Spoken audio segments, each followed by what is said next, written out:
قسم بر جلال و بشانت قسم، با پاکی رودی روانت قسم، با کوه و بدشت و بدامانی تو. آفتاب بخباری آسمانی اتحاد، نور آفر تا ابد اندر جهانی اتحاد. دست فتح راد مردان را شعاری بی‌زوال، از سیاوت اعتباری ما کنون خط کمال.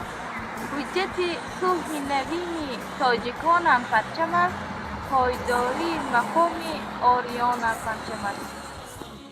بنامت قسم ای وطن، وطن، وطن، بنامت قسم. دولتی جمهوری تاجیکستان یکی از رکن‌های اساسی مقدسات ملی است.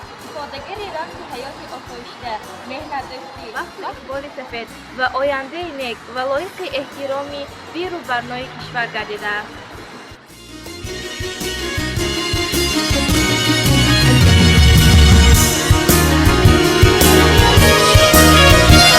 بهر برگ تاریخی زرین تو،